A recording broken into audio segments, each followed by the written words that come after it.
வணக்கம். ஆளுமை IAS academy TNPSC group 4ல் இந்த வருடம் 2025 கேட்கப்பட்ட கேள்வி தான் இந்த கேள்வி. ஜிஎஸ் பார்ட்டில் ஜென்ரல் ஸ்டடீஸில் கொஸ்டின் நம்பர் 158. ஒரு கொஸ்டின் நம்பர் 158ல் என்ன கொஸ்டின் பாருங்க. எக்கனாமில தான் கேட்டிருக்காங்க. What was the cause for high inflation in India? தமிழில் இந்தியாவின் பணவீக்கம் அதிகமாக இருப்பதற்கான காரணம் அப்படின்னு கொடுத்துருக்காங்க. இப்போ இதை பார்க்கறதுக்கு முன்னாடி என்ன ஆன்சர் அவங்க கொடுத்துருக்காங்கன்னு பார்க்கறதுக்கு முன்னாடி ஃபர்ஸ்ட் ஆஃப் ஆல் இன்ஃப்ளேஷன் அப்படின்னா என்ன அப்படின்றத ஒரு சின்ன இன்ட்ரோடக்ஷன் பார்க்கணும். இன்ஃப்ளேஷன் அப்படின்னா தமிழ்ல நம்ம சொல்லுவோம் பணவீக்கம் அப்படின்னு சொல்லுவோம். மீனிங் என்ன அப்படின்னா ஜெனரல் ரைஸ் இன் தி பிரைஸ் லெவல், அதாவது பொதுவான பொருட்களின் விலை உயர்வு தான் எனக்கு இன்ஃப்ளேஷன். பொதுவான பொருள் ஏன் சொல்றாங்கன்னா ஏதாவது ஒரு பொருளோட விலை அதிகமானுச்சு அப்படின்னா அதை வந்து நம்ம இன்ஃப்ளேஷன் பணவீக்கம்னு சொல்ல முடியாது. பொதுவாக நிறைய பொருட்களோட விலை ஒரே டைம்ல அதிகமானுச்சு அப்படின்னா அதுக்கு பேர் தான் எனக்கு பணவீக்கம் அப்படின்னு சொல்றாங்க. ரைட். இப்போ இதுதான் டெஃபினிஷன்.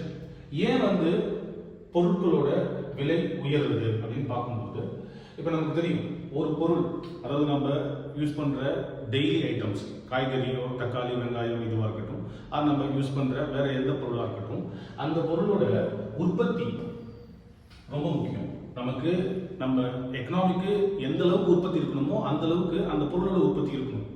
ஒருவேளை அந்த பொருளோட உற்பத்தி ப்ரொடக்ஷன் வந்து கம்மியாகுது அப்படின்னா அப்போ மார்க்கெட்ல அந்த பொருள் வந்து ரொம்ப கம்மியாக தான் அவைலபிள் இருக்கும். இப்போ சே ஃபார் எக்ஸாம்பிள் ஒரு மார்க்கெட்ல வந்து ஒரு 150 கிலோ தக்காளி தேவைப்படுது அப்படின்னா அங்க வந்து ப்ரொடக்ஷன் கம்மியானதால ஒரு 100 கிலோ தான் இருக்கு அப்படின்னா 50 கிலோ என்னவா இருக்கு, ஷார்ட்டா இருக்கு. அப்போ கண்டிப்பா அந்த 100 கிலோவுக்கு 150 கிலோ தேவைப்பட்ட ஒரு இடத்துல 100 கிலோ தான் அவைலபிளா இருக்கு அப்படின்னா அதிக விலையை யாருக்கு கொடுக்குறாங்களோ அவங்களுக்கு தான் கொடுப்பாங்க. ஆட்டோமேட்டிக்கா பிரைஸ் அதிகமாகும். அப்போ இன்ஃப்ளேஷன் அப்படிங்கிறது பணவீக்கம். பணவீக்கம்னா என்னது? பொதுவா பொருளோட விலை ஏற்றம், பொருளோட விலை உயர்வுக்கான ஒரு காரணமா நம்ம என்ன பண்றோம், இங்க ப்ரொடக்ஷன் கம்மியா இருக்கிறது ஒரு முக்கியமான காரணம் அப்படின்னு சொல்றோம். அது மட்டும் இல்லாம சில பொருளுக்கு யூசுவலாவே டிமாண்ட் அதிகமா இருக்கும். ஓகே, அது புதுசா வந்த பொருளா இருக்கலாம், இல்ல மக்கள் கிட்ட நிறைய பணம் இருக்கிறதால என்ன பண்ணலாம், அந்த பொருளுக்கு அவங்க தேடி போகலாம். அந்த மாதிரியும் ஒரு சினாரியோ இருக்கு. அந்த பொருளோட டிமாண்ட் அதிகமா இருக்கும்போது கண்டிப்பா அதோட விலையும் அதிகமாகும். எல்லாத்துக்குமே என்னது, மார்க்கெட்ல அந்த பர்டிகுலர் பொருள் வந்து அதிகமா கிடைச்சிருச்சு, போதுமான கிடைச்சிருச்சுன்னா பணம், அதாவது விலையேற்றம் இருக்காது. அது கம்மியாகும் போது கண்டிப்பா என்ன இருக்கும், விலையேற்றம் இருக்கும். அப்ப இவங்க கொடுத்துருக்க ஆப்ஷன்ல பாருங்க. ஃபர்ஸ்ட் ஆப்ஷன் வந்து ஹை டிமாண்ட் அப்படின்னு கொடுத்துருக்காங்க. தமிழ்ல அதிக தேவை அப்படின்னு சொல்லியிருக்காங்க. கண்டிப்பா ஒரு பொருளுக்கு தேவை அதிகமாக்கும் போது இன்ஃப்ளேஷன் பணவீக்கம், அதாவது விலைவாசி உயர்வு அப்படின்றது ஏற்படும். அதுல மாற்றுக்கிறது கிடையாது. அடுத்தது பாருங்க, செகண்ட் ஆப்ஷன் தான் அவங்க வந்து இதுவா கொடுத்துருக்காங்க, ஆன்சரா கொடுத்துருக்காங்க. பட் அடுத்த ஆப்ஷன் நம்ம பார்ப்போம். லோ ப்ரொடக்ஷன் அப்படின்னு கொடுத்துருக்காங்க. தமிழ்ல குறைவான உற்பத்தி. நம்ம இங்க பார்த்தோம், உற்பத்தி குறைவானுச்சுன்னா மார்க்கெட்ல அந்த பொருளோட அவைலபிலிட்டி கம்மியா இருக்கும். அப்போ ஆட்டோமேட்டிக்கா இன்ஃப்ளேஷன் அப்படின்றது, விலைவாசி அப்படின்றது ஏறும் அப்படின்னு பார்த்தோம். ரைட். இந்த டி ஆப்ஷன் பாருங்க, லோ மணி சப்ளை. இது கண்டிப்பா கிடையாது. ஸோ பணப்புழக்கம் கம்மியானுச்சு அப்படின்னா விலைவாசி என்னவாகும், குறையதான் செய்யும். ஓகே, பணப்புழக்கத்தை கம்மி பண்றது எதுக்காக அப்படின்னா விலைவாசி குறைக்கிறதுக்கு. ஏன்னா எல்லார் கையிலும் நிறைய பணம் இருக்கு, அதனாலதான் அவங்க நிறைய பொருளை தேடி போறாங்க, விலையேற்றம் ஏற்படுது. அப்ப பணப்புழக்கத்தை கம்மி பண்ணணும் அப்படின்னா விலையேற்றம் ஏற்படாது அப்படின்றது. இங்க அது கேட்கல, அவங்க கேட்கறது என்னது, பணவீக்கத்துக்கான காரணம் தான் கேட்கிறாங்க.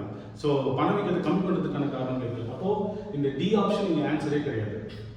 இப்போ இவங்க கொடுத்துருக்க கேள்விக்கு ஆன்சர் பாருங்க. What are the cause for high inflation in India? இந்தியாவில் பணவீக்கம் அதிகமாக இருப்பதற்கான காரணம் என்னன்னு வரும்போது ஹை டிமாண்டும் ஒரு காரணம் தான். அதுக்கப்புறம் என்னது, லோ ப்ரொடக்ஷன் அப்படின்றதும் ஒரு காரணம் தான். லோ மணி சப்ளை, குறைவான பண அளிப்பு அப்படின்றது கண்டிப்பாக காரணம் கிடையாது. அப்போ இவங்க ஆன்சரா கொடுத்துருக்கிறது எது கொடுத்துருக்காங்கன்னா இதை கொடுத்துருக்காங்க. இது வீக்கன் ருபி அகைன்ஸ்ட் தி டாலர் அப்படின்னு கொடுத்துருக்காங்க. அதாவது டாலருக்கு நிகரான இந்திய ரூபாயோட மதிப்பு வந்து குறையுது. எப்போ இது நடக்கும் அப்படின்னு பாருங்க. அகைன் இங்க வாங்க, ஒரு பொருள் நம்ம இந்தியாவில் இல்லை அப்படின்னா அந்த பொருளை நம்ம என்ன பண்ணுவோம், இறக்குமதி பண்ணுவோம். அப்போ அந்த பொருள் நம்ம கிட்ட என்னது, உற்பத்தி குறைவா இருக்கு, இல்லைன்னா அந்த பொருள் நம்ம கிட்ட இல்லவே இல்லைன்னு அர்த்தம். ரைட். அப்போ நம்ம லோ ப்ரொடக்ஷன் ஏற்பட்டதால தான் எங்க போறோம், இறக்குமதிக்கே போறோம். இறக்குமதிக்கு போறதால தான் நம்ம என்ன பண்றோம், இப்போ சே ஃபார் எக்ஸாம்பிள் நம்ம கிட்ட கச்சா எண்ணெய் கிடையாது. கச்சா எண்ணெய் நம்ம வாங்கணும் அப்படின்னா இறக்குமதி தான் பண்ணணும். இறக்குமதி பண்ணணும் அப்படின்னா இப்போ யார்கிட்ட நீங்க கச்சா எண்ணெய் வாங்குறீங்களோ அவங்களுக்கு நம்ம பே பண்ணணும். பே பண்ணும்போது நம்ம இந்திய ரூபாய் கொடுத்தா வாங்க மாட்டாங்க. ஏன்னா இந்தியாவோட ரூபாயை வச்சு வேற எந்த நாட்டிலையும் போயிட்டு பொருள் கிட்ட தர மாட்டாங்க. அவங்க என்ன கேட்பாங்க, வேர்ல்டு கரன்சி, உலகம் ஃபுல்லா ஒரு கரன்சியை அக்செப்ட் பண்ணிக்குவாங்க, அந்த கரன்சியை கொடுங்க கேட்பாங்க. அதுதான் என்னது, டாலர். அப்போ டாலர் தான் அவங்க கேட்பாங்க, எங்களுக்கு டாலர்ல பே பண்ணுங்க. அப்போ நம்ம என்ன பண்ணுவோம், நமக்கு என்ன பொருள் இறக்குமதி பண்றோமோ அந்த பொருளை இறக்குமதி பண்றதுக்கு அவனுக்கு பே பண்றதுக்கு என்ன பண்ணுவோம், டாலர் நிறைய வாங்கி அவனுக்கு கொடுக்கணும். அப்போ நம்ம டாலரை வாங்கும்போது என்ன பண்ணுவோம், இந்திய ரூபாவை கொடுத்து தான் டாலர் வாங்குவோம். அப்போ டாலருக்கான டிமாண்ட் அதிகமாகுது, இந்திய ரூபாவோட மதிப்பு குறையுது. இப்போ இது எதனால நடந்துச்சு, நம்ம இந்தியாவில் உற்பத்தி குறைவா இருந்துச்சு, அதனால இறக்குமதி பண்ணோம். அதனால என்ன நடந்துச்சு, இந்திய ரூபி டாலருக்கு நிகராக குறைஞ்சிச்சு. இது காசஸ் ஆஃப் இன்ஃப்ளேஷன் கிடையாது, இது பணவீக்கத்துக்கான காரணம் கிடையாது, பணவீக்கத்தால் ஏற்பட்ட விளைவு.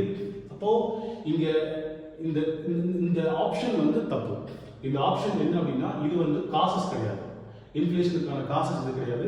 இது இன்ஃப்ளேஷனுக்கான எஃபெக்ட், அதாவது பணவீக்கத்தால் ஏற்பட்ட விளைவு தான் அப்படிதான் கொடுத்துருக்கணும். பட் இவங்க என்ன பண்ணியிருக்காங்க, கொடுத்துருக்காங்க. அதனால டிஎன்பிஎஸ்சி யாரும் குரூப் 4 எழுதுனீங்களோ நீங்க என்ன பண்ணலாம், இந்த கொஸ்டினை சேலஞ்ச் பண்ணலாம். உங்க ஆப்ஷன் ஏவும் கரெக்ட்னு சொல்லலாம், அப்புறம் என்னது சியும் கரெக்ட்னு சொல்லலாம், பி கண்டிப்பா தப்பு. அதுக்கான source Ramesh Singh 11th edition Tata McGraw Hill publication. இந்த வீடியோக்கு கீழே டிஸ்கிரிப்ஷன்ல உங்களுக்கு அந்த கம்ப்ரஸ் பண்ணி பிடிஎஃப் அவைலபிள். நீங்க எடுத்து 28ஆம் தேதிக்குள்ள உடனே என்ன பண்ணுங்க, கிளைம் பண்ணுங்க. தேங்க்யூ.